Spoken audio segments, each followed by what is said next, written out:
আমি মনি আপাকে দিয়ে শুরু করতে চাই। আপা, আমরা আজকে দিনভরই দেখেছি সাধারণ মানুষের, শোকার্ত মানুষের ঢল। সংখ্যা ঠিক কত বলা মুশকিল, কিন্তু যে স্রোত আমরা দেখেছি, সমুদ্র নাকি মহাসমুদ্র, সেটি নিয়ে আসলে আলোচনার দাবি রাখে। রাষ্ট্রীয় মর্যাদায় বেগম জিয়াকে দাফন করা হয়েছে জিয়াউর রহমানের কবরের পাশেই। আজকে আমি আসলে আপনার কাছে খুব বেশি প্রশ্ন করব না, প্রশ্নেরও কিছু নেই। আমি আপনার কাছে আসলে আপনার রাজনৈতিক জীবনে স্মৃতিচারণগুলোই মূলত আমরা শুনতে চাই। দর্শকের জন্য যদি আপনি বলেন যে আপনার সেই পুরাতন স্মৃতিগুলো। ধন্যবাদ আপনাকে। যারা শুনছেন আমার শুভেচ্ছা, আমার সমালোচককে শুভেচ্ছা। দেখেন, একটা কি বলবো, মহানায়কের জবনিকা, মানে বাহ্যিকভাবে আমি এটাই বলবো যে উনি দেশটাকে যতটুকু দিয়েছেন, যতটুকু দেওয়ার চেষ্টা করেছেন, উনি যতটুকু দিতে পেরেছেন বা দিয়েছেন, তার চেয়ে উনি অনেক বেশি এই দেশটাকে নিয়ে ভেবেছেন। এটা আসলে যারা পাশে ছিল তারাই অনেকটা বলতে পারবে। উনি এমন একজন মানুষ ছিলেন যে আজকের যে জনস্রোত বলেন, মহাসাগর বলেন, জনগণের জনসমুদ্র যাই বলি না কেন, এটা উনি ডিজার্ভ করেছেন বলেই সমস্ত বাংলাদেশ থেকে একদম কালকে থেকেই মানুষ রওনা হয়েছে এই শীতের মধ্যে, এবং আজকে কত ভোর থেকে মানুষ যাচ্ছেন। সব কিছু মিলে সরকার যা করেছেন, আমরা সরকারের প্রতি সন্তুষ্ট। ওনাকে যে মর্যাদাটা দেওয়া হয়েছে, বাংলাদেশের গণতন্ত্রকে এই মর্যাদাটা দেওয়া হয়েছে। বাংলাদেশের মানুষ যে সত্যিকার অর্থে গণতন্ত্র মনা মানুষের উপস্থিতি, সেটা বোঝায়। যে গণতন্ত্রের জন্য দেশনেত্রী বেগম খালেদা জিয়া নিজের জীবনটাকে উৎসর্গ করেছিলেন। উৎসর্গ এই জন্য বলছি, হ্যাঁ বলতে পারেন যে বয়স 80 হয়েছে, সেটা একটা পর্যাপ্ত বয়স, সব ঠিক আছে, কিন্তু স্বাভাবিক মৃত্যুর গ্যারান্টি আর অস্বাভাবিক মৃত্যুর হাতছানি দুইটা। স্বাভাবিক মৃত্যুর গ্যারান্টি রেখে যারা অস্বাভাবিক মৃত্যুর দিকে যায়, অন্য 10 জনের কথা চিন্তা করে, আমি তাদের একজন অন্যতম বিশ্বের দেশনেত্রী বেগম খালেদা জিয়া, যিনি কিনা পারতেন, অনেক কিছুই পারতেন ভালোভাবে। ধরেন, আমি যদি শহীদ প্রেসিডেন্ট জিয়াউর রহমানের চলে যাওয়াটা ধরি, তার মৃত্যুর পরে সারা বিশ্ব থেকে যেটুকু অনুদান এসেছিল বাংলাদেশের বা বাংলাদেশের সরকার সহ সারা বিশ্বের, উনি কিন্তু মোটামুটি ভালোভাবে চলতে পারতেন দুইটা সন্তান নিয়ে। উনি চিন্তা করেছেন যে ওনার স্বামী এই দেশের জন্য করে এইভাবে চলে গেছেন, ওনার বোধহয় এখন সময় হয়েছে। অথচ উনি কোনোদিন রাজনীতি করেন নাই, রাজনীতি বুঝতেনও না, রাজনীতি নিয়ে ওনার মাথা ব্যথাও ছিল না। সেই মানুষটা, উনি কিন্তু ওই জীবনটা ত্যাগ করে উনি জেনে বুঝেই কিন্তু এরশাদ বিরোধী আন্দোলনে মাঠে নামলেন। মানুষের ঘরে ঘরে গেলেন, বিভিন্ন প্রোগ্রামে পায়ে হেঁটে গেলেন, পালিয়ে থাকলেন, জেল খাটলেন। কি এমন যে কষ্টের জায়গাগুলো কোনটা তাকে টাচ করে নাই এমন খুব কম আছে। তারপরে উনি রাষ্ট্রপ্রধান হলেন, দেশকে ঢালাওভাবে গড়ানোর জন্য যে চেষ্টা করলেন, আপনার নারী মুক্তির কথা ওনার হাজবেন্ড যেটুকু করে গিয়েছিলেন, তারপরে ধারাবাহিকভাবে অগ্রসর হওয়ার ব্যাপারটা যতটুকু উনি করেছিলেন, সেটার সাথে সাথে উনি আরও কিন্তু বাড়ালেন। এই যে মেয়েদের অবৈতনিক শিক্ষা, তারপরে আপনার কৃষি, বিজ্ঞান, শিল্প, সব কিছুতে অনেক কিছু আসলে উল্লেখ করতে গেলে শুধু আলাদা আমি অনেক সময়ের ব্যাপার। তো সেটা করলেন, করার পরে উনি পরবর্তীতে উনি বিরোধী দলে আসলেন, সেখানে আবার আন্দোলন করলেন। তারপরে উনি সরকারে থাকলেন। সরকারের পরে যখন 1/11 সরকার আসলো,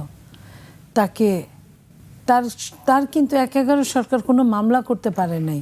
একটা মামলা করেছিল, সেটাও খারিজ হয়ে গিয়েছিল কোনো তথ্য-উপাত্ত না থাকার জন্য। একজন মানুষ তার আগে 10 বছর আপনার সংসদে 15 বছর ছিলেন, 10 বছর আপনার প্রধানমন্ত্রী হিসেবে ছিলেন। তো তারপরও 10 বছর 3 মাস, আরেকটা সময় 3 মাস ছিলেন 96-এ। তো সেইটার পরেও কিন্তু তার জন্য কোনো মামলা তারা বের করতে পারে নাই। তো যাই হোক, সেই আন্দোলন করলেন, ছেলেটার তার চোখের সামনে চরমভাবে হেনস্থা করা হলো, শারীরিক নির্যাতন করা হলো ছেলেকে, এবং যখন তাকে বিদেশে পাঠানো হলো, বিদেশে পাঠানোর জন্য চাপ প্রয়োগ করা হলো, পাঠানো না, তখন উনি সর্বশেষ তাকে টিকিট ধরায় দেওয়া হলো, সর্বশেষ বললেন, তখনও কিন্তু উনি বেশ ভালোভাবে বিদেশে জীবনযাপন করতে পারতেন, হয়তো শান্তি পেতেন না কিন্তু সুখ টাকা তো পেতেন, নিরাপদ একটা জীবন পেতেন। সেটাকে বাদ দিয়ে উনি বললেন যে আমার তো দুইটা সন্তান না, সমস্ত বাংলাদেশের সন্তান আমার সন্তান, আমার তো কোথাও কোনো বাড়ি ঘর নেই, আমি কোথায় থাকবো, বিদেশে আমার কোনো ঘর বাড়ি নেই, আমি থাকবো তিনি কোথায়? বলেছেন যে আমার কোনো ঠিকানা নেই, আমার একটাই ঠিকানা আমার বাংলাদেশ। একটাই ঠিকানা। তো এই যে বাংলাদেশে থাকলে, আরেক নেত্রী কিন্তু চলে গিয়েছেন আগেই, তো যদি উনি এইটা না গো ধরতেন তাহলে কিন্তু আজকের ইতিহাস অন্যরকম হয়ে যেত। আরও সরকার, আরেকটা রাজনৈতিক দল হতো, সরকার হতো, যারা যেভাবে, সেটা কিন্তু পারে না, তখনই কিন্তু -2 ফর্মুলাটা একদম ফুলফিল হয়ে যেত, সেটা কিন্তু হতে দেন নাই উনি। পরবর্তীতে যখন আপনার 1/11 চলে গেল, নির্বাচনের কথা আসলো, তখন ওনাকেই কিন্তু প্রথমে অফার দিলেন তারা, এই নির্বাচিত সরকারেরা ওনাকে অফার দিলেন যে তুমি যদি আমাদের এই ইন্ডেমনিটি দাও বা আমরা যেভাবে বলি যদি শোনো, তাহলে তুমি ক্ষমতায় থাকতে পারবে। তো যে শর্তগুলো দিয়েছিলেন, আমরা যেটা শুনেছি, সেই শর্তগুলো দেশের বিরুদ্ধে যায়, জনগণের বিরুদ্ধে যায় বলেই উনি কিন্তু সেই শর্তটা মেনে নেন নাই। কিন্তু আরেক নেত্রী কিন্তু ঠিকই নিয়েছিলেন বলেই কিন্তু সেই নেত্রী 15.5 বছর ছড়ি ঘুরিয়েছেন, অত্যাচার করেছেন, গুম খুন করেছেন, ওনাকে একরকম মৃত্যুর মুখে ধাবিত করেছেন। ওনাকে যে অবস্থায়, যে পরিত্যক্ত একটা ঘরে রাখা হয়েছিল, যে নোংরা স্বেচ্ছাতে একটা বাথরুমে ঘরে তাকে রাখা হয়েছিল, যেখানে সাধারণ কয়েদিদের জন্য উন্নত জায়গা রেখে এটা পরিত্যক্ত করা হয়েছে যে যে কোনো সময় দুর্ঘটনা ঘটতে পারে, সেইখানেই কিন্তু তাকে রাখা হয়েছিল। এই যে গণতন্ত্রের জন্য যদি একটিবার ওই সরকার যেভাবে বলছেন যে সে যদি রাষ্ট্রপতির কাছে ক্ষমা চায় তাহলে আমরা বিদেশ পাঠাবো, তো রাষ্ট্রপতির কাছে ক্ষমা চাওয়া মানে জনগণের সামনে নিজেকে উপস্থাপন করা যে আমি অপরাধী। উনি যে অপরাধটা করেন, উনি মৃত্যুকে বেছে নিয়েছিলেন, কিন্তু আপনার রাষ্ট্রপতির কাছে এটা রাজি হন নাই বলেই কিন্তু তাকে অনেক কষ্ট করতে হয়েছে, তার সমস্ত অর্গানগুলো আস্তে আস্তে একটার পর একটা ফেল করেছে। তো এই যে ফেল করেছে, এই সব কিছু উনি মেনে নিয়েছিলেন। আমি অনেক আওয়ামী লীগের সাথেই তো টকশো করতাম, অনেক দিন অনেক আওয়ামী লীগের নেতাদের সাথে টকশো করেছি। টকশোর আগে পরে বিরতিতে যখন বলা হতো যে আপনারা তো চাইলেই পারতেন আমাদের নেত্রীকে মুক্ত করতে, এই যে অন্যায়, উনি যে এটার সাথে জড়িত না আপনারা ভালো করে জানেন, তো ওনারা পর্যন্ত বলতেন মাঝে মাঝে যে আমরা তো বলি, আমরা বলে আমরা রোষানলে পড়ে গেছি, এটা আসলে এটা তাকে জামিন দেওয়া উচিত, আমরাও বলি। তো এই যে তাকে জামিনটা দেন নাই, তাকে কষ্ট দিয়েছে, আজকের 2025-এর 31শে ডিসেম্বর আজকে প্রমাণ করে দিল যে এই যে একটা কষ্ট, সব কিছুর কিন্তু ভ্যালুজ আছে। ওই দিনের ভ্যালুজটা এরকম জনগণের হৃদয়ের মধ্যে মানে গেঁথে গিয়েছে দেশনেত্রী বেগম খালেদা জিয়া। সে যে দলই করুক না কেন, যেখানেই থাকুক না কেন, উনি অবিসংবাদিত হতে পেরেছেন, জনগণকে নিয়ে চিন্তা করেছেন বলেই উনি অবিসংবাদিত হতে পেরেছেন, সার্বজনীন হতে পেরেছেন। এই সার্বজনীন হতে পারাটা, এটা আমি মনে করি অতীতে ছিল না এরকম, সার্বজনীন হয়ে ওঠাটা, জাতীয় ঐক্যের প্রতীক হয়ে ওঠাটা, সেটি নিশ্চয়ই সময়ে তাকে সেই জায়গাটিতে পৌঁছে দিয়েছে, দাঁড় করিয়ে দিয়েছে, তিনি সেই জায়গাটা অর্জন করতে পেরেছিলেন। আমি মোস্তফা কামালের কাছে আসতে চাই এই পর্যায়ে, আমি আপার কাছে সেই স্মৃতিচারণগুলো আমি শুনতে চাই, কিন্তু তার আগে মোস্তফা কামাল ভাইয়ের কাছে আসতে চাই। কামাল ভাই, আজকে আমরা দেখেছি, আপনিও দেখেছেন, পেশাগত দায়িত্ব পালনের জায়গা থেকে দেখেছেন, বলা হচ্ছে যে মুসলিম বিশ্বের স্মরণকালের সবচেয়ে বড় জানাজা এটি। আমি দেখিনি, আপনিও দেখেছেন কিনা আমি জানি না, আপনি এই পুরো বিষয়টিকে কিভাবে দেখবেন, এই অভূতপূর্ব একটি ঘটনা আমাদের। ধন্যবাদ আপনাকে। সহ আলোচক মনি আপাকেও ধন্যবাদ। তিনি স্মৃতিকাতর এবং অনেকটা আবেগপ্রবণ, আর সেটা হওয়াই স্বাভাবিক। নীলুফার মনি সহ ছাত্রদল থেকে যারা বেড়ে উঠেছিলেন, সরাসরি তাদের আইডল ছিলেন বেগম খালেদা জিয়া। তার সরাসরি স্নেহ তারা পেয়েছেন, সেখান থেকে শিখেছেনও। কতটুকু শিখেছেন সেটা জাতি দেখবে, নিশ্চয়ই শিখেছেন। তো বেগম জিয়ার কাছ থেকে যেটা সবচেয়ে শিক্ষা নেওয়ার একটা জিনিস ছিল, পেশাগত জায়গা থেকে আমি দেখেছি, সেটা হচ্ছে শৃঙ্খলা। সেটা আজকে তিনি দুনিয়াতে নেই, সশরীরে নেই, অশরীরে আছেন বা ছিলেন ঘন্টা কয়েক আগেও। তার জানাজায়ও আমরা শৃঙ্খলার একটা রেশ কিন্তু দেখলাম। সেটা সম্ভবত শুধু শৃঙ্খলা চাইলেই শৃঙ্খলা চলে আসে তা না, সম্ভবত উপরওয়ালারও কোনো বিধান থাকে, প্রকৃতিরও কোনো আশীর্বাদ থাকে। গতকাল পর্যন্ত কিন্তু উদ্বেগ ছিল ব্যাপক জনসমাগম হবে, সেটা সবাই নিশ্চিত, কিন্তু এই জনস্রোত সামলানো কতটা সহজ হবে সেটা নিয়ে কিন্তু উদ্বেগ ছিল। কিন্তু খেয়াল করে দেখুন কি চমৎকার আয়োজন, একদম নিয়ে আসা থেকে শুরু করে জানাজার থেকে আবার স্বামীর পাশে নিয়ে যাওয়া পর্যন্ত শান্তিপূর্ণ, পিসফুলি যেটাকে বলে, এইগুলো একদিক। আর প্রকৃতির বিষয়টা বলবো এইভাবে, বলা হয়ে থাকে, একটা দীর্ঘ সময় বলা হতো যে প্রেসিডেন্ট জিয়াউর রহমানের জানাজা ছিল বাংলাদেশের মধ্যে সবচেয়ে বড় জানাজা। তো আবার বেগম খালেদা জিয়ার জানাজাটাও ঠিক ওই জায়গাতে হয়েছে, মানিক মিয়া এভিনিউতে হয়েছে। এগুলো তথ্য, জি, বিশ্লেষণ যে যার মতো করবে।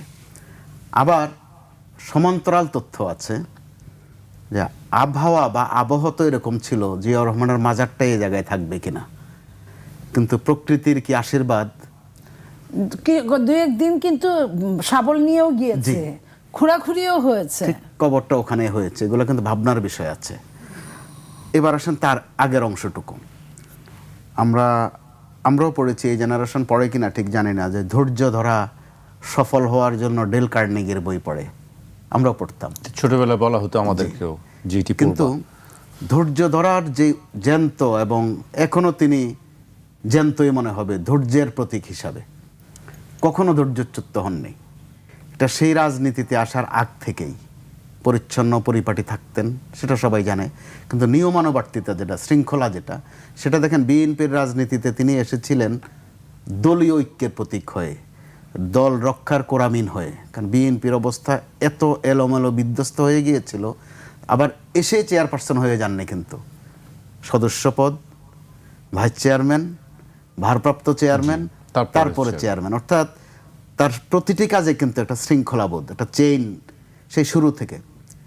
সর্বশেষ আপনি দেখেন যখন কারাগারে গেল তিনি, ওখানেও আরেক দৃষ্টান্ত, হেঁটে গেলেন। বাংলাদেশে সম্ভবত দ্বিতীয় এই রেকর্ডটি নেই যে হাঁটতে হাঁটতে কারাগারে গেলেন। ওই দিন বিএনপির একটা অংশের কর্মসূচি ঘোষণা না হলেও প্রস্তুতি ছিল যে সেই দিন ঢাকা শহর কাঁপিয়ে দেয়া, কিন্তু তার নির্দেশনা ছিল যে না, ওই পথে যেও না, যে এখানেও শৃঙ্খলার বিষয় আছে। একজন ডাক্তারের সাথে কথা হয়েছিল আমার গতকাল, ওনার মেডিকেল বোর্ডে ছিলেন।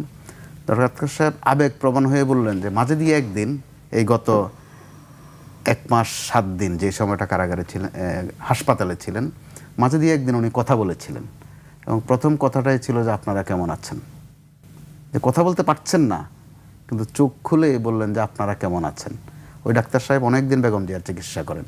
তো তিনি বলছিলেন, নিজের মতো করে বলছিলেন তিনি, যে একটা পেশা আছে যেই পেশার কাছে রুগী এবং স্বজনরা সব কিছু খুলে বলে, আর অন্য কোনো পেশায় কিন্তু এইভাবে বলে না। উকিলদের কাছেও কিন্তু সব বলে না, সুবিধা মতো বলে, অর্ধেক বলে।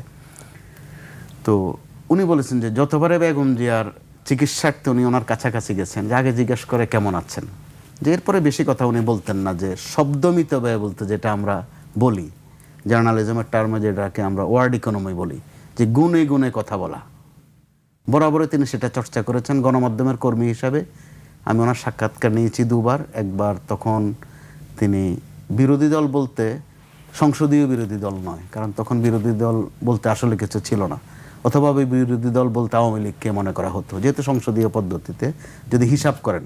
অর্থাৎ এরশাদের শেষ দিকে, এরশাদ জমানার শেষ দিকে একবার ওনার ইন্টারভিউ করেছিলাম আমি। আবার 91-তে যখন ক্ষমতায় এসেছেন তারপরে আরেকবার করেছিলাম।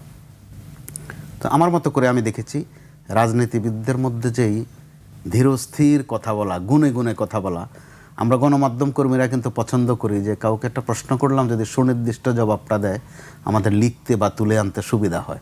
কারণ আমাদের অনেক তিক্ত অভিজ্ঞতা আছে যে প্রশ্ন করি, 5 শব্দে জবাব দেন, মিনিমাম 500 শব্দ। ওখান থেকে অন্যদিকে চলে যান, 10টা শব্দ উদ্ধার উত্তর না করতে দিয়ে পারে আরেক দিকে চলে যান। 10টা শব্দ উদ্ধার করতে পারে না। উনি দেখা যেত যে গুনে গুনে কথা বলতেন, অথচ তিনি তো বনেদি রাজনীতিক ছিলেন না। বিএনপিতে তখন আনায় হয়েছিল যে দলটা ভেঙে যাচ্ছে, দলটা রক্ষার জন্য।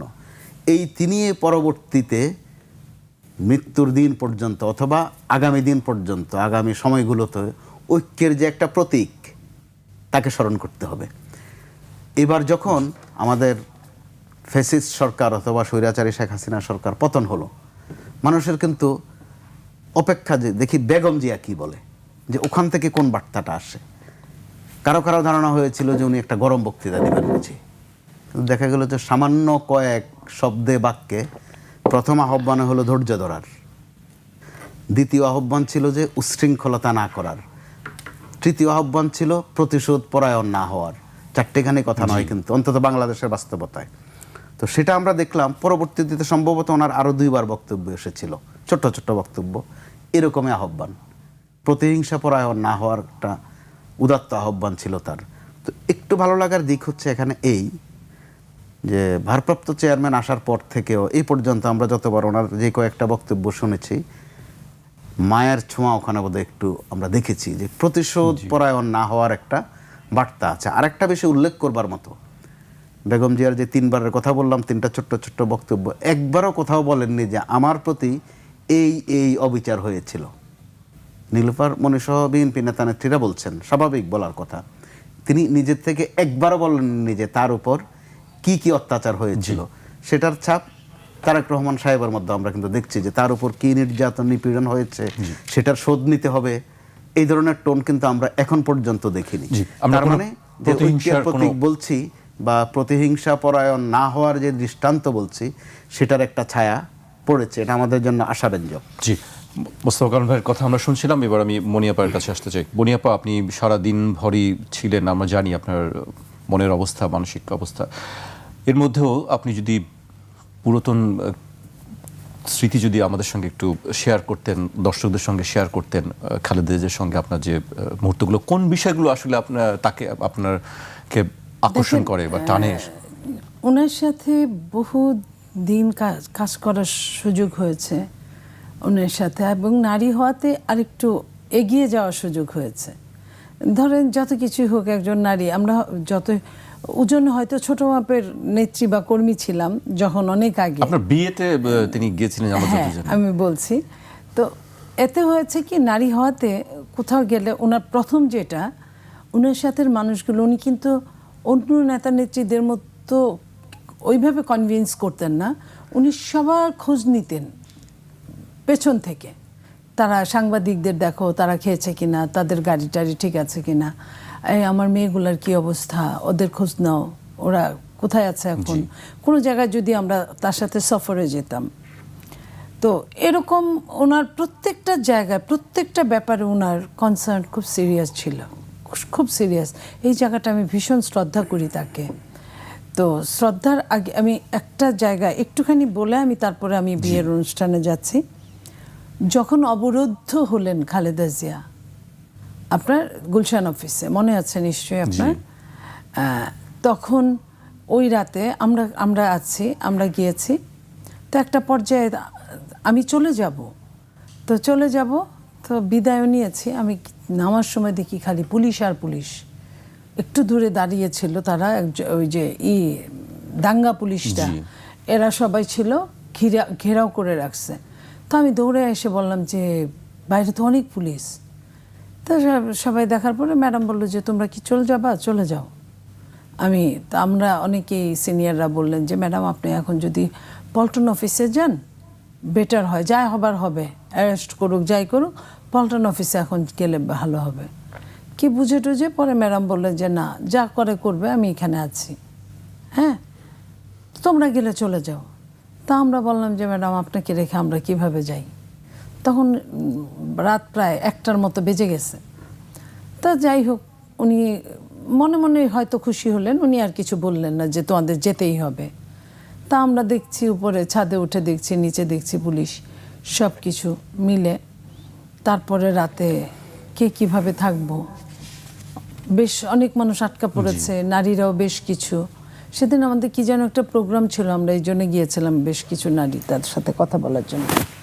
পরে আমরা করলাম, ম্যাডাম খবর নিলেন যে এরা থাকবে কিভাবে, এত বিছানা কোথায় পাবে, শীত, প্রচণ্ড শীত। তখন ওই যে দরিদ্রদের যে কম্বল দেয়, একটা ঘর ভর্তি কম্বল ছিল, এই যে ম্যাডাম রাত করে যে কম্বল দিতেন, সেই রুমে ঢুকে আমরা সবাই কম্বল আনলাম।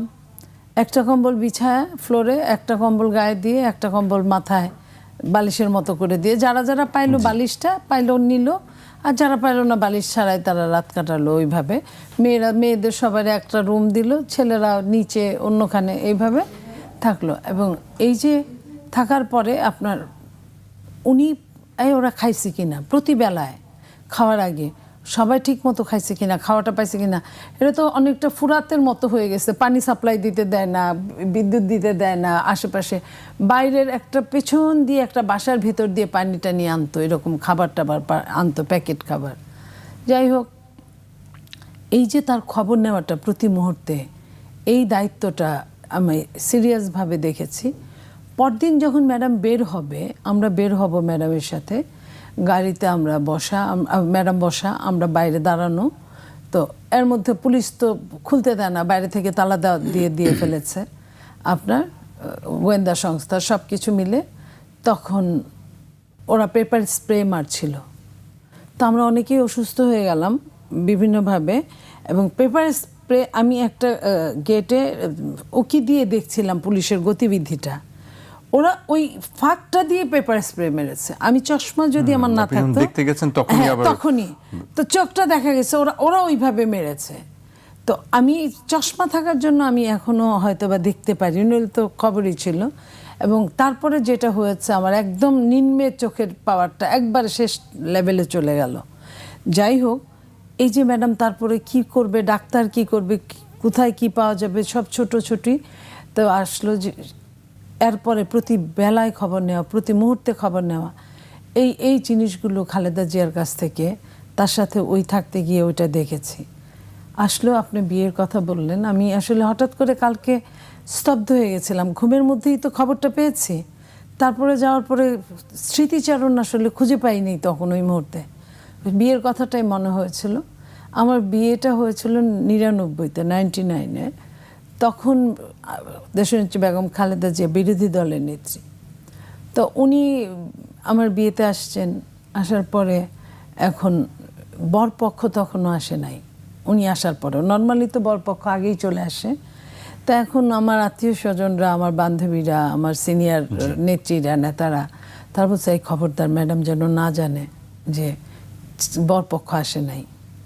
তো একটা পর্যায়ে ম্যাডাম সামনে একজন বলেই ফেলছে, মানে ছেলেমেয়েরা, ছাত্র নেত্রীরা, নেতারা হইলে যা হয়, তো বলে ফেলছে। ম্যাডাম বলছে কোথা থেকে আসবে, বলছে মানিকগঞ্জ থেকে আসবে। বলছে আচ্ছা, ছেলেরা একটু দেরি করে, এই যে ছেলেরা একটু দেরি করে, আচ্ছা আমি থাকবো। তো ম্যাডাম অনেকক্ষণ থাকলেন, 1-1.5 ঘন্টা পরে ছেলে আসছে। তো ছেলে যখন আসলো, তারপরে ম্যাডাম দুইজনকেই অভিনন্দন দিলেন, আশীর্বাদ করলেন। করার পরে হঠাৎ করে খবর হয়ে গেল যে আমার বিয়ের আসরের পরের দিন হরতাল ছিল, বিয়ের আসরের চারপাশে পুলিশ ঘেরাও দিয়ে আছে। তো অনেক নেতা নেত্রীরা বিয়ে খেতে আসছে, তো বের হলেই পুলিশ ধরবে। এই খবরটা চাউর হওয়ার পরে ম্যাডাম বললেন যে আমি থাকি, তোমরা যে পর্যন্ত বের হয়ে সবাই না যাও, আমি অতক্ষণ পর্যন্ত থাকবো। এই যে মনে করেন একটা বিয়ে বাড়িতে, এই যে তার দায়িত্ব বোধটা, উনি শেষ পর্যন্ত থাকলেন, যে সবাই চলে যাওয়া পর্যন্ত। এবং ঠিক সেম ঘটনাটা আমি আপনার লা মেরিডিয়ানে, যেদিন জেলে যান তার আগের দিন আমাদের নিয়ে একটা মিটিংয়ে বসছিলেন উনি, আপনার মনে আছে কিনা আমি জানি না। মানে উনি সমাপনী বক্তৃতাটা, যে কি হতে পারে, জেল হলে কি হবে, আমরা কিভাবে চলবো, এটা সেন্ট্রালের বর্ধিত সভা ডাকলেন। বর্ধিত সভার একটা জায়গায় একটা পরে খাবার দাবার প্রায় শেষ মিটিং, তখন খবর এলো নিচে গোয়েন্দা সংস্থা ভরপুর, পুলিশ টুলিশ, দাঙ্গা পুলিশ ভরপুর, এবং ধরলেই 2-1জনকে অ্যারেস্টও করেছে, যারা নিচে একটু রিক্রিয়েশনের জন্য গিয়েছিল। তখন ম্যাডাম আবার বললেন ওই দিনও শেষ টাইমটা পর্যন্ত যে তোমরা সবাই আগে চলে যাও, আমার মিটিং বক্তৃতা শেষ হওয়ার পরেই তোমরা চলে যাবা, সবাই চলে যাওয়ার পরে তারপরে আমি যাব, আমি একজনকেও অ্যারেস্ট হতে দেব না। এবং সত্যিই তাই করলেন উনি। এরকম অনেক সময় তার সাথে আমরা পড়েছি এবং উনি একজন প্রকৃত দলনেতার মতো, মানে নেতাকর্মীদেরকে আগলে রাখতেন যেটি বলছিলেন কালকে তারেক রহমান বলছিলেন যে অভিভাবক, মানে আসলেই একজন অভিভাবকের মতন দায়িত্ব পালন করেছেন সব সময়ের জন্য। কামাল ভাই, আপনি বলছিলেন যে খালেদা জিয়ার ইন্টারভিউ করার সুযোগ আপনার হয়েছিল বা সৌভাগ্য হয়েছিল, সেটি আসলে খুব কম সাংবাদিকের ক্ষেত্রে এ ধরনের সৌভাগ্য হয়।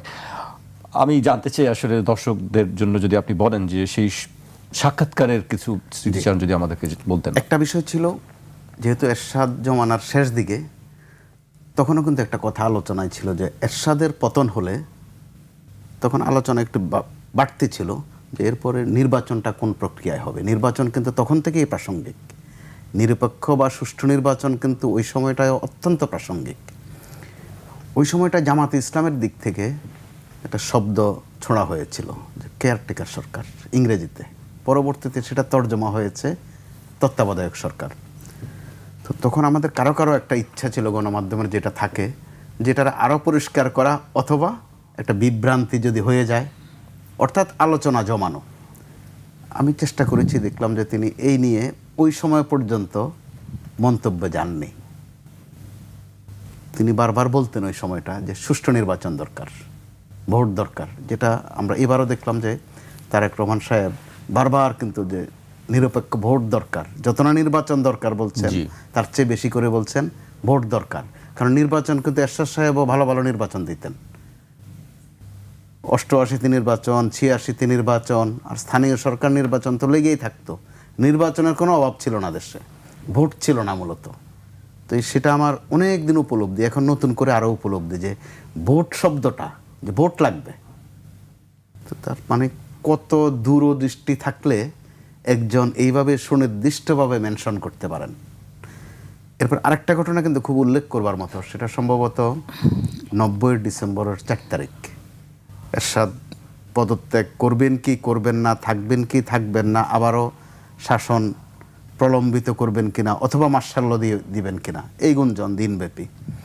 সন্ধ্যায় বিবিসি কিন্তু সংবাদ পরিবেশন করলো যে এরশাদ সাহেব অবিলম্বে পদত্যাগের সিদ্ধান্ত নিয়েছেন। বাক্যটা কত জটিল দেখেন, অবিলম্বে পদত্যাগের সিদ্ধান্ত নিয়েছেন, অর্থাৎ পদত্যাগের সিদ্ধান্ত নেননি বা পদত্যাগের সিদ্ধান্ত নেননি, পদত্যাগ করবেন এই সিদ্ধান্ত নেননি। কত অগোছালো। ওই সময় বেগম জিয়ার এক বাক্য, যেটা ভয়েস অফ আমেরিকা থেকে প্রচার হয়েছিল ওই রাতে, তিনি বলছিলেন এত কিছু বুঝি না, তাকে পদত্যাগ করতে হবে আজই, এখনই। ওই সময় যেটা দেশে কি আলোড়ন তৈরি করেছিল, দেখা গেছে যে ওই রাতেই কিন্তু এরশাদ সোজা বাংলা ডিক্লারেশন দিতে হয়েছে যে তিনি পদত্যাগ করছেন। কাগজপত্র তৈরি করতে একদিন লেগেছে, 5 তারিখটা, 6 তারিখে আনুষ্ঠানিক তিনি ক্ষমতা হস্তান্তর করলেন। তো এইরকম একজন নেত্রীর এই যে বোধ, এই যে বিচক্ষণতা, ওই আমলে তো এরশাদ আমলের শেষ দিকে তো বেগম জিয়া একা হয়ে গিয়েছিলেন, কিন্তু খালি অপেক্ষা ছিল যে বিএনপিতে যেতে যেতে, ওই সময় মহাসচিবও চলে গিয়েছিলেন প্রায়, আমি কে এম ওবায়দের কথা বলছি, তিনি শেষ পর্যন্ত যাননি, কিন্তু বেগম জিয়া তাকে অব্যাহতি দিয়েছিলেন। তখন আলোচনা ছিল যে বিএনপিটা চলবে কি করে, ছাত্রদল ছাড়া কিন্তু দৃশ্যত ওনার আশেপাশে কেউ ছিল না তখন। দেখা গেল একটা পর্যায়ে শেখ হাসিনা সংসদ থেকে পদত্যাগ করতে চাইলেন, কিন্তু পদত্যাগ করতে পারলেন না। এগুলো বলছি আজকে কারণে কারণে এই কথাগুলো। আওয়ামী লীগ বলে যে তারা পদত্যাগ করছে, পদত্যাগ করে নাই, তারা পদত্যাগের সুযোগটাই পায় নাই। তার আগেই পদত্যাগে ফার্স্ট হয়ে গেছে জামাত। জামাত যখন পদত্যাগ করে ফেললো 10 জন সদস্য নিয়ে, আওয়ামী লীগ পদত্যাগ করার আগে এরশাদ সংসদ বিলুপ্ত করে দিলেন। এটা কিন্তু এই তথ্যটা জানা দরকার। অনেকে বলছেন যে আওয়ামী লীগ পদত্যাগ করেছে না, পদত্যাগ করেনি, অর্থাৎ পদত্যাগের সুযোগে পায়নি। তো তার আগের প্রেক্ষিতটা দেখেন, শেখ হাসিনার একটা ঘোষণা ছিল যে এই স্বৈরাচারের অধীনে যে নির্বাচনে যাবে সে হবে জাতীয় বেঈমান। কথাটা বলেছিলেন বিকাল নাগাদ। সন্ধ্যা নাগাদ দেখা গেল শেখ হাসিনা নিজেই এরশাদের অধীনে নির্বাচনে চলে গেলেন।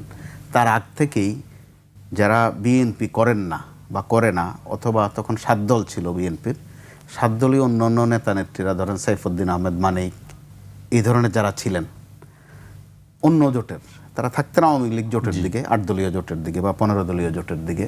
তারা অপেক্ষা করতেন যে বেগম জিয়া কি বলে। অর্থাৎ তাদেরও একটা বিশ্বাস এবং ধারণা হয়েছিল বিভিন্ন কাজে কাজে যে বেগম জিয়া মুখ দিয়ে যেটা বলেন সেটার উপর বিশ্বাস করা যায়। তিনি এরশাদের অধীনে নির্বাচনে যাবেন না বলেছেন এবং যাননি।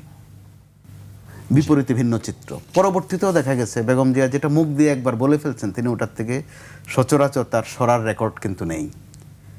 আবার তার সেটা বাড়তি সুযোগ, যেহেতু কথা কম বলেন, গুনে গুনে কথা বলেন, তার কখনো তার কোনো বক্তব্য বা মন্তব্য নিয়ে আপনি পরবর্তীতে সেটাকে ব্যাখ্যা অপব্যাখ্যা করবেন বা অতি ব্যাখ্যা করবেন, ওই সুযোগটাও কিন্তু থাকে না। সংসদ বিটে আমি দেখেছি, একাধিক দিন দেখেছি, স্বয়ং 96 সংসদের কথা বলছি আমি, যেটা 21 বছর পর আওয়ামী লীগ ক্ষমতায় এসেছিল, বেগম জিয়াকে উত্ত্যক্ত করা, খেপানো বা একটু চটানোর হেন চেষ্টা নাই যেটা শেখ হাসিনা নিজেই না করতেন। আক্রমণাত্মক ভাষায় কথা বলতেন। আবার যেটা আওয়ামী লীগের একটা তাসিল হয়ে গিয়েছিল, নেত্রী যদি গালে 3টা দেন, বাদ বাকিরা 5-7টার কমে দেন না, কে কত উপরে উঠতে পারেন। দেখা গেছে মাঝে মধ্যে বিএনপির সদস্যরা জবাব দেওয়ার জন্য চেষ্টা করত, বেগম জিয়া ইশারায় না করতেন। এটাও কিন্তু এক সৌন্দর্য যে মিথ্যা কথার জবাব আর একটা মিথ্যা দিয়ে দেওয়া। বেগম জিয়ার যেটা বরাবর আমরা খেয়াল করেছি, অনেক কিছু উনি জবাবই দিতেন না। এবার তো জবাবের অপেক্ষা ছিল যে ওনার উপর কারাগারে কি নির্যাতন হয়েছে তিনি বুঝি একটু বলবেন।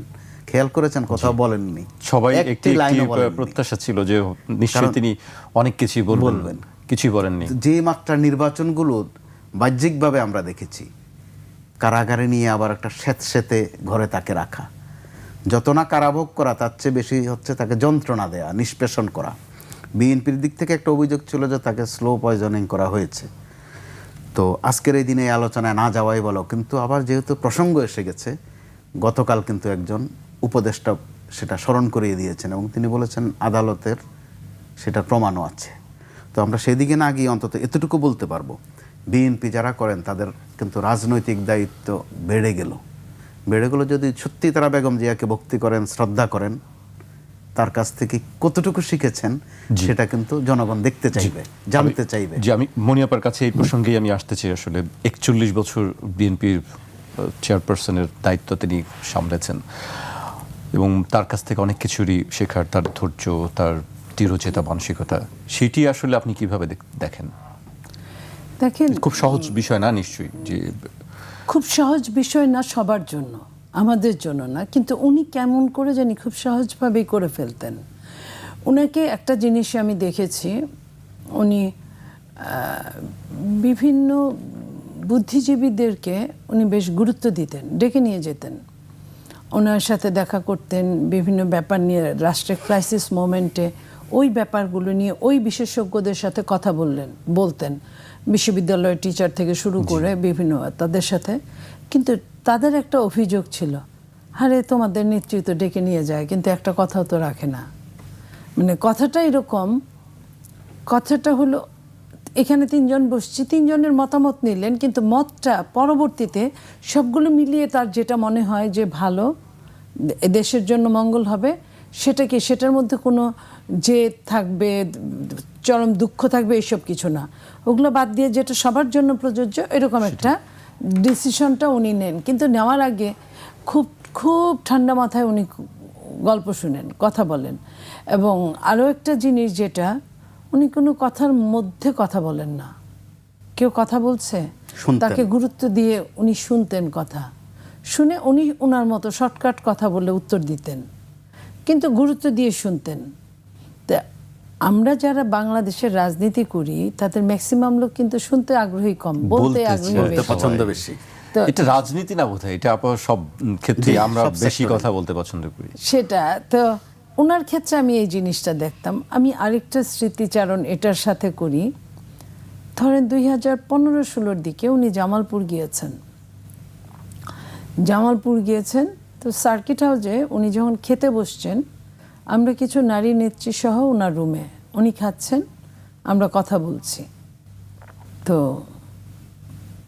একটা পর্যায়ে ওই দিন সকালবেলা একটা পত্রিকা, নাম নাই বললাম, সেই পত্রিকার হেডলাইনটা ছিল এরকম যে যেহেতু আমাদের অ্যাক্টিং চেয়ারম্যান তখনও সে দেশের বাইরে আসতে পারছেন না, জি তো শেখ হাসিনার আমলে বলছেন যে ম্যাডামের পরে ম্যাডাম এই না থাকলে তাহলে রাজনীতিতে জুবাইদা ভাবির কথা আসলো, লিখেছে তারা হেডলাইনে। জি তো ম্যাডাম বললেন যে কে জানি কথাটা হুট করে ছেড়ে দিল বলল, তো ম্যাডাম বললেন যে আমিও দেখেছি, আসার সময় গাড়িতে আমি দেখেছি। তো আমরা কারা কোনো একজন বললো যে ম্যাডাম আপনার প্রতিক্রিয়া কি? বলে আচ্ছা তোমরা কি মনে করো বলো তো। আমরা তো এই ব্যাপারটা এতটা সেন্সিটিভ বুঝেন, সবাই চুপ, কেউ কিছু বলে না।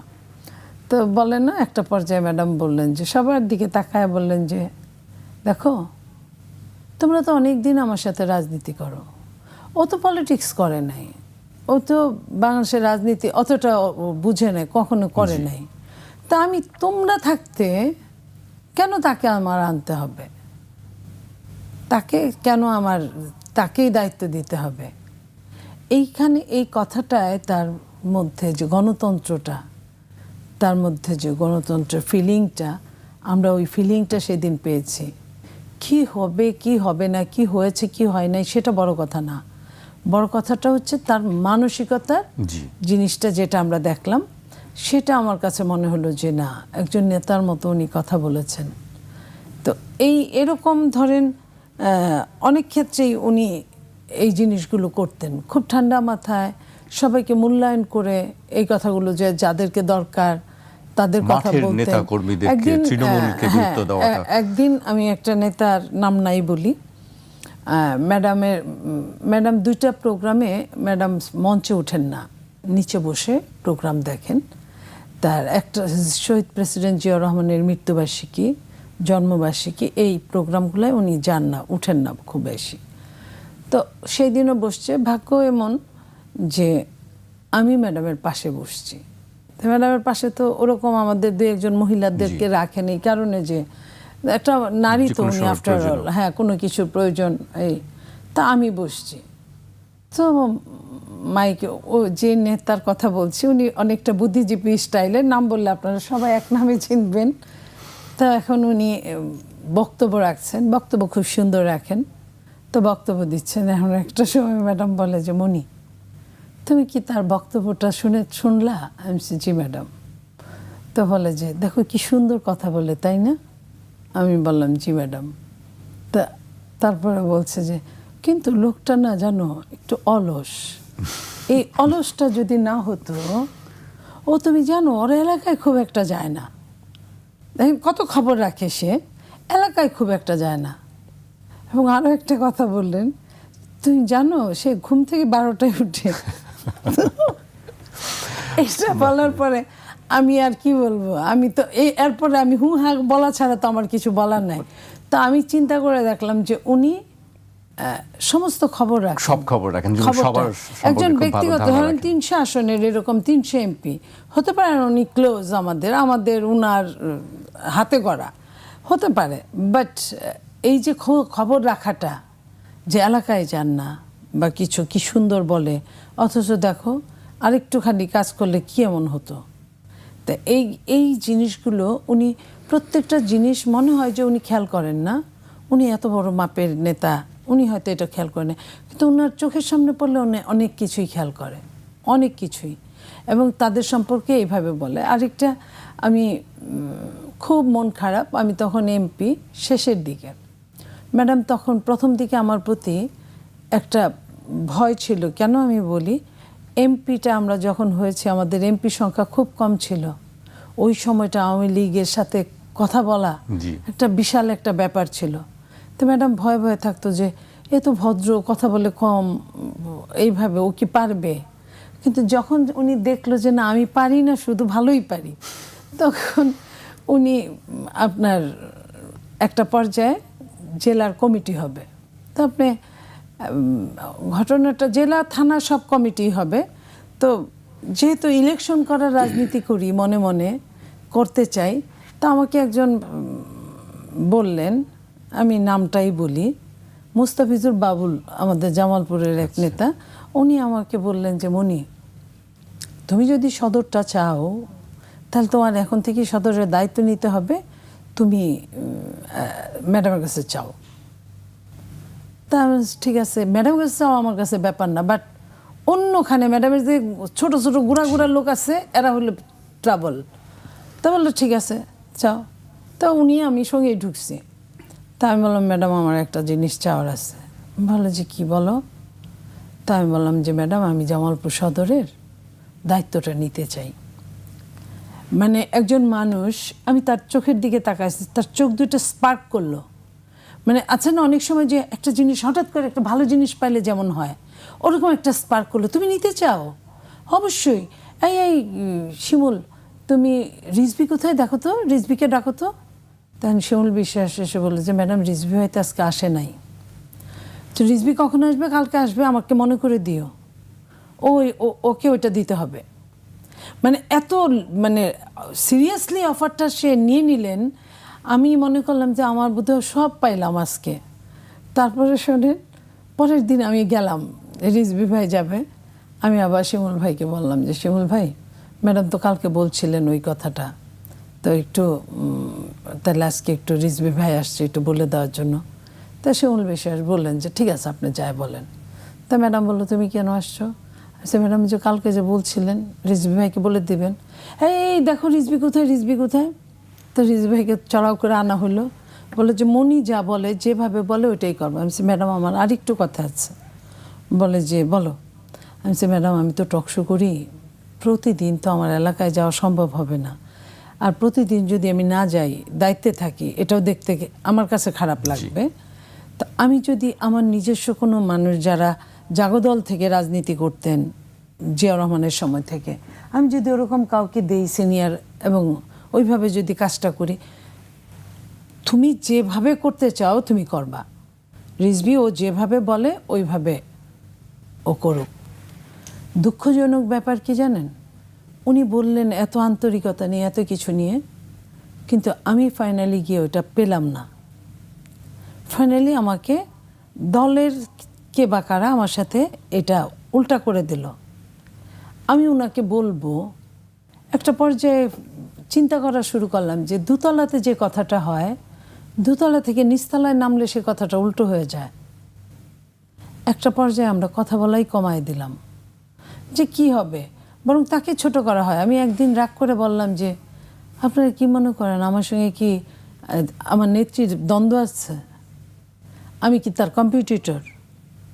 তাহলে উনি বলার পরে কেন হবে না?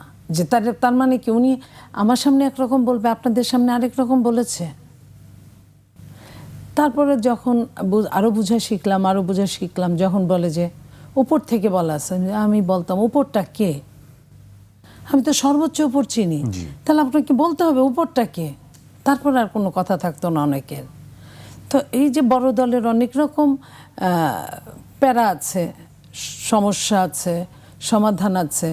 17 বছর যারা ছিল তারা এখন অপাংতেয়, যারা 17 বছর ছিল না তাদেরই এখন সবচেয়ে বেশি দরকার। তো এরকম তো হচ্ছেই হর হামেশা। বাট খালেদা জিয়া এই জায়গাগুলো থেকে একদম ভিন্ন মাত্রার ছিলেন, একদম ভিন্ন মাত্রার। উনি দলের মঙ্গল হবে কি কারণে, কিভাবে দেশের মঙ্গল হবে কিভাবে, এই চিন্তাটা উনি সবসময় করতেন। এবং যদি কাউকে বিশ্বাস করতেন, তার কাছে উনি খুব সরলভাবে অনেক কিছু তাকে দিতে পারতেন। জি, আপার কথা শুনতে শুনতে আমরা অনেক পিছনে চলে গিয়েছিলাম, মনে হচ্ছিল যে দেখতে পাচ্ছিলাম সব দৃশ্যগুলো ভেসে আসছিল। আরও শোনার ইচ্ছা ছিল, কিন্তু সময় স্বল্পতার কারণে আমাকে শেষ করতে হচ্ছে। আমি মোস্তফা কামাল ভাইকে দিয়ে শেষ করব। কামাল ভাই গৃহবধূ থেকে একেবারে শীর্ষ পর্যায়ে রাষ্ট্রের, দেশের শেষ জায়গায় একেবারে নেতৃত্বের, এই জায়গাটা আসলে কিভাবে সম্ভব হয়েছিল? আপনি খুব সংক্ষেপে যদি আমাদেরকে বলেন। একদম পরিষ্কার বিষয়টা। প্রথমত হচ্ছে মাইন্ডসেট ছিল কিনা, ধর্মীয় পরিভাষায় বললে যে নিয়ত ঠিক ছিল কিনা।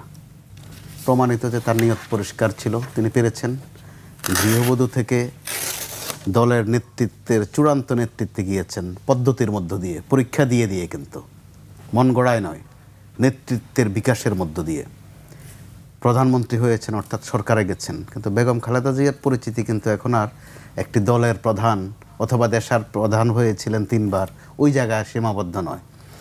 তার পরিমাপের স্কেলটা আরও উপরে।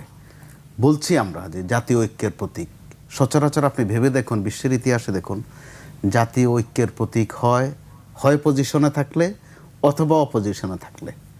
বেগম জিয়া তো শেষ দিকে অপোজিশনও ছিলেন না, ক্ষমতাসীনদের কাছ থেকে বলা হতো এটা তো অপোজিশনের মধ্যেই পড়ে না, অপোজিশন হচ্ছে জাতীয় পার্টি বা ওই দলের নেতা নেত্রীরা। কিন্তু প্রকৃতি এবং পরিবেশ এবং তার দৃঢ়তা তাকে কিন্তু জাতীয় ঐক্যের প্রতীকে নিয়ে গেছে।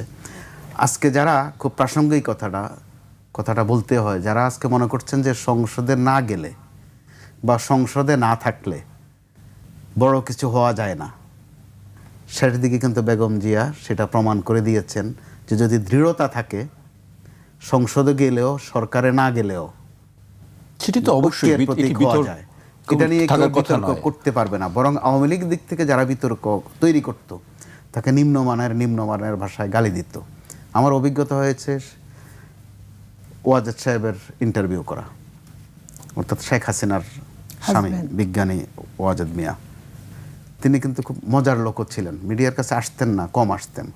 তিনি 2 নেত্রীর তুলনা করতেন, নাম মুখে নিতেন না, বলতেন এইটা আর ওইটা, এইভাবে সম্বোধন করতেন। জি, আমরা পত্রিকায় তখন দেখেছি তার ইন্টারভিউ, তিনি বলতেন, তিনি তুলনা করতেন। জি।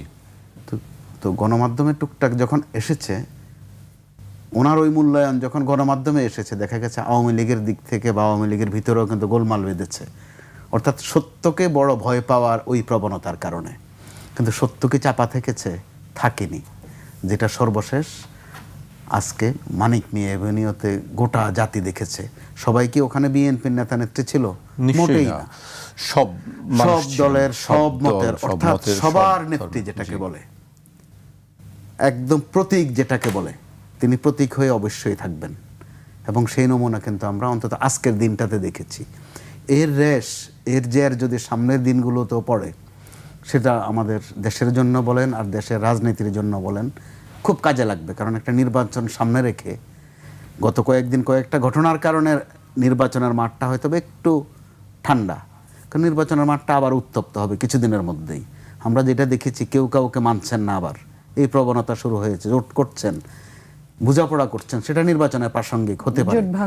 হ্যাঁ, কিন্তু এই যে বাড়তি কথাগুলো যেগুলো আসছিল বা প্রতিপক্ষের প্রতি যে ভাষা, আবার আমরা খেয়াল করেছিলাম গত কয়েকদিন বেগম জিয়ার মৃত্যু, জানাজা, দাফনকে ঘিরে কিন্তু এটা আজকে 2-3 দিন একটু কমেছে। আমরা আশা করব, যেহেতু তাকে আপনারা জাতীয় ঐক্যের প্রতীক সবাই বলছেন, ওই ঐক্যের মর্যাদাটা, ওই প্রতীকের মর্যাদাটা সবাই রাখবেন। সেটা তাদের নিজেদের জন্য যেন মঙ্গলজনক হবে, গোটা দেশের জন্য কিন্তু সেটা অবশ্যই মঙ্গলজনক হবে, এবং যার মধ্য দিয়ে বেগম জিয়ার অস্তিত্ব বেঁচে থাকবে।